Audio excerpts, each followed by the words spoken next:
بسم الله الرحمن الرحيم. الرحمن علم القرآن، خلق الإنسان علمه البيان. الشمس والقمر بحسبان، والنجم والشجر يسجدان. والسماء رفعها ووضع الميزان، ألا تطغوا في الميزان وأقيموا الوزن بالقسط ولا تخسروا الميزان. والأرض وضعها للأنام، فيها فاكهة والنخل ذات الأكمام، والحب ذو العصف والريحان. فبأي آلاء ربكما تكذبان؟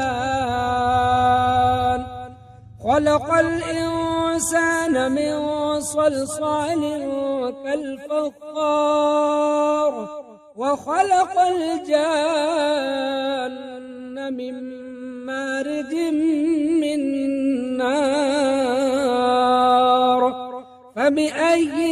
آلاء ربكما تكذبان؟ رب المشرقين ورب المغربين، فبأي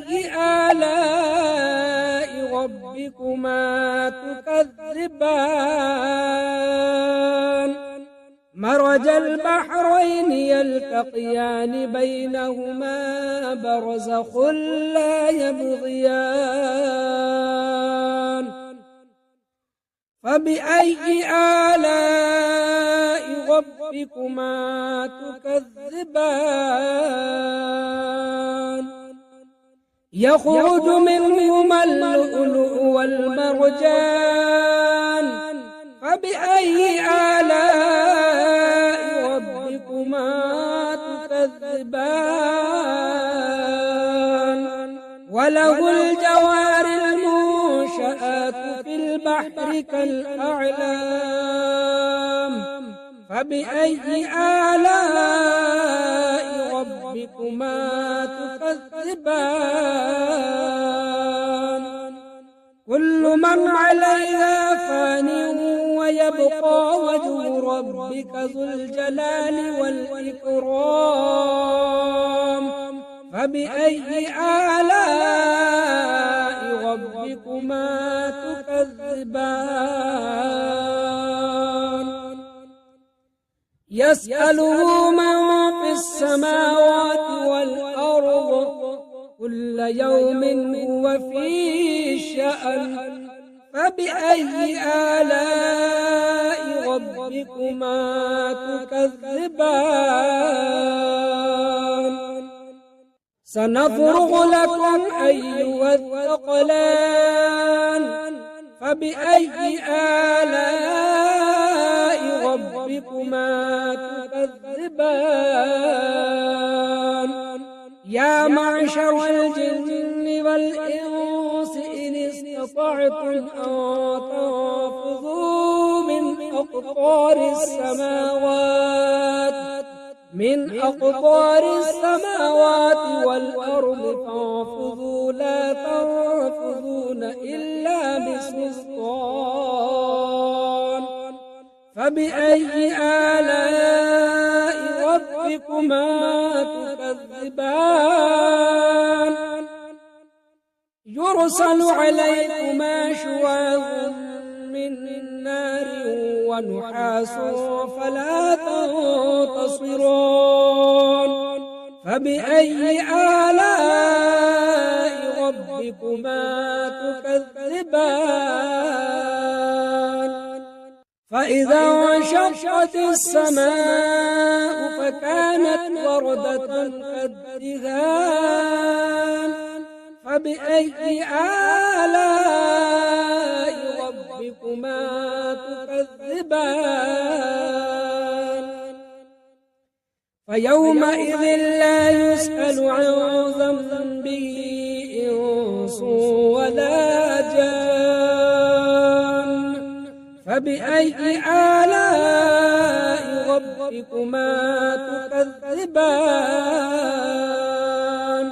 يعرف المجرمون بسيماهم فيؤخذ بالنواصي والأقدام فبأي آلاء ربكما تكذبان هذه جهنم التي يكذب بها المجرمون يطوفون بينها وبين حميم آن فبأي آلاء ربكما تكذبان ولمن خاف مقام ربه جنتان فبأي آلاء ربكما تكذبان ذواتا أفنان فبأي آلاء ربكما تكذبان فيهما عينان تجريان فبأي آلاء ربكما تكذبان فيهما من كل فاكهة زوجان فبأي آلاء ربكما تكذبان متكئين على فرش بطائنها من استبرق وجنى الجنتين دان فبأي آلاء ربكما تكذبان فيهن قاصرات الطرف لم يطمثهن إنس قبلهم ولا جان فبأي آلاء ربكما تكذبان كأنهن الياقوت والمرجان فبأي آلاء ربكما تكذبان هل جزاء الإحسان إلا الإحسان فبأي آلاء ربكما تكذبان ومن دونهما جنتان فبأي آلاء ربكما تكذبان مدغامتان فبأي آلاء ربكما تكذبان فيهما عينان ضاختان فبأي آلاء ربكما تكذبان فيهما فاكهة ونخل ورمان فبأي آلاء ربكما تكذبان فيهن خيرات حسان فبأي آلاء ربكما تكذبان حور مقصورات في الخيام فبأي آلاء ربكما تكذبان لم يطمثهن إنس قبلهم ولا جان فبأي آلاء ربكما تكذبان متكئين على رفرف خضر وعبقري حسان فبأي آلاء ربكما تكذبان تبارك اسم ربك ذي الجلال والإكرام أعوذ بالله من الشيطان الرجيم بسم الله الرحمن الرحيم ياسين والقرآن الحكيم إنك لمن المرسلين على صراط مستقيم تنزيل العزيز الرحيم لتنذر قوما ما أنذر آباؤهم فهم غافلون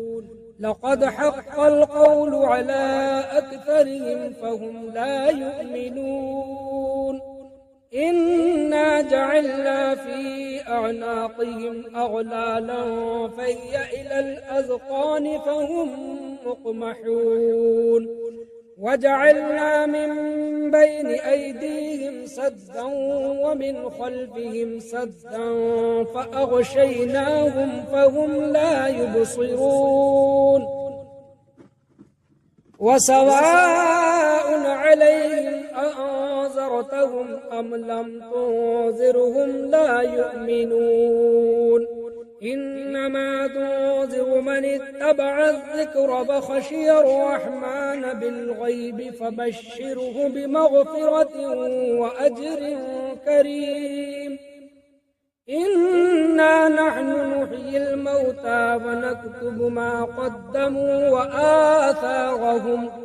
وكل شيء أحصيناه في إمام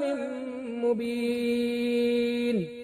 واضرب لهم مثلا أصحاب القرية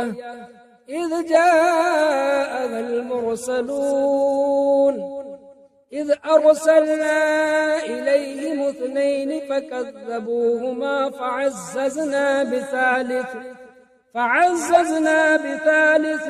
فقالوا إنا إليكم مرسلون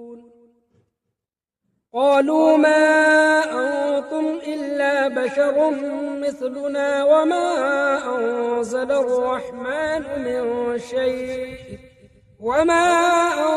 الرحمن من شيء إن أنتم إلا تكذبون قالوا ربنا يعلم إنا إليكم لمرسلون وما علينا إلا البلاغ المبين قالوا إنا تطيرنا بكم لئن لم تنتهوا لنرجمنكم وليمسنكم منا عذاب أليم قالوا طائركم معكم أئن ذكرتم بل أنتم قوم مسرفون وجاء من أقصى المدينة رجل يسعى قال يا قوم اتبعوا المرسلين اتبعوا من لا يسألكم أجرا وهم مهتدون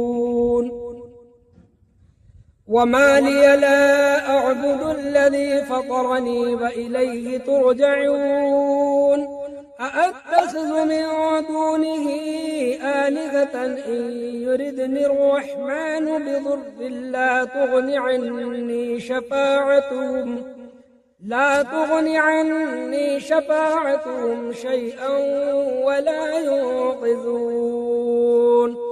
إني إذا لفي ضلال مبين إني آمنت بربكم فاسمعون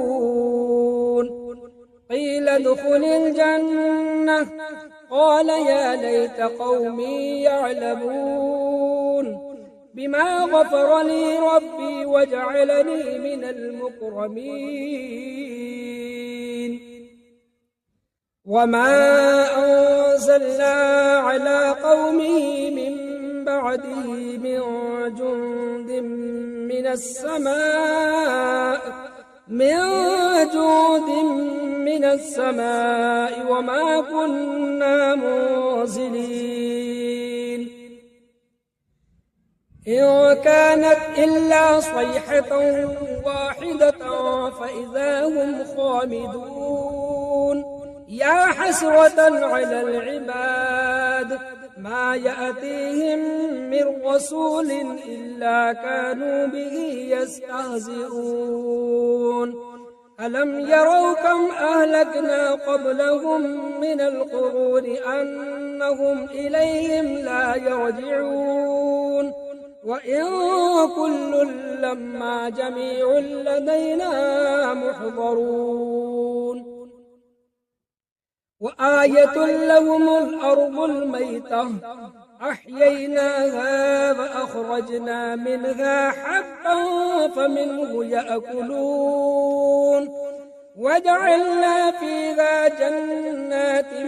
من نخيل وأعناب وفجرنا فيها من العيون ليأكلوا من ثمره وما عملته أيديهم أفلا يشكرون سبحان الذي خلق الأزواج كلها مما تنبت الأرض ومن أنفسهم ومما لا يعلمون وآية لهم الليل نسلخ منه النهار فإذا هم مظلمون والشمس تجري لمستقر لها ذلك تقدير العزيز العليم والقمر قدرناه منازل حتى عاد كالعرجون القديم لا الشمس ينبغي لها أن تدرك القمر ولا الليل سابق النهار وكل في فلك يسبحون وآية لهم أنا حملنا ذريتهم في الفلك المشحون وخلقنا لهم من مثله ما يركبون وإن نشأ نغرقهم فلا صريخ لهم ولا هم ينقذون إلا رحمة منا ومتاعا إلى حين وإذا قيل لهم اتقوا ما بين أيديكم وما خلفكم لعلكم ترحمون وما تأتيهم من آية من آيات ربهم إلا كانوا عنها معرضين وإذا قيل لهم أنفقوا مما رزقكم الله قال الذين كفروا للذين آمنوا أنطعم من لو يشاء الله أطعمه إن أنتم إلا في ضلال مبين ويقولون متى هذا الوعد إن كنتم صادقين ما ينظرون إلا صيحة واحدة تأخذهم وهم يخصمون فلا يستطيعون توصية ولا إلى أهلهم يرجعون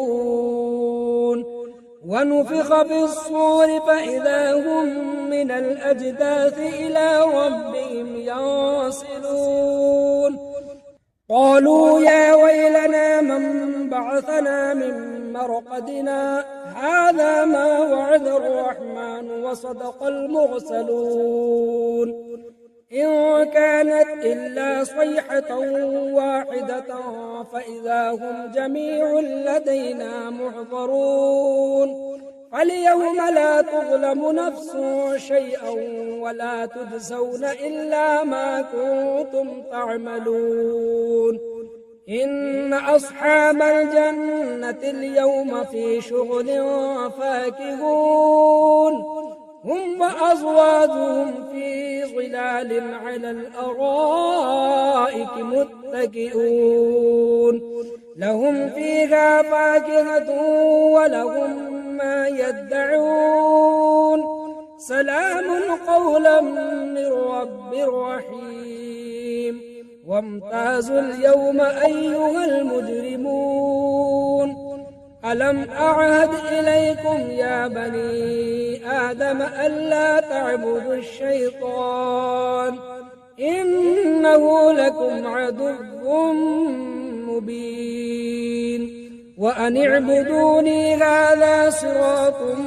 مستقيم ولقد أضل منكم جبلا كثيرا أفلم تكونوا تعقلون هذه جهنم التي كنتم توعدون اصلوها اليوم بما كنتم تكفرون اليوم نختم على أفواههم وتكلمنا أيديهم وتشهد أرجلهم بما كانوا يكسبون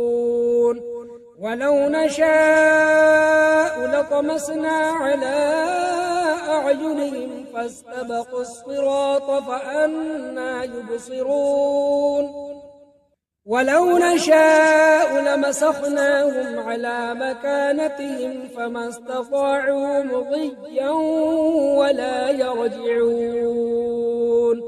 ومن نعمره ننكس في الخلق أفلا يعقلون وما علمناه الشعر وما ينبغي له إن هو إلا ذكر وقرآن مبين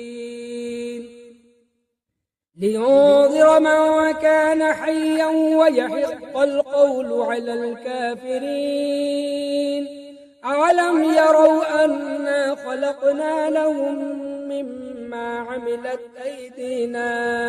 أنعاما فهم لها مالكون وذللناها لهم فمنها ركوبهم ومنها يأكلون ولهم فيها منافع ومشارب أفلا يشكرون واتخذوا من دون الله آلهة لعلهم ينصرون لا يستطيعون نصرهم وهم لهم جند محضرون فلا يحزنك قولهم إنا نعلم ما يسرون وما يعلنون أولم ير الإنسان أنا خلقناه من نطفة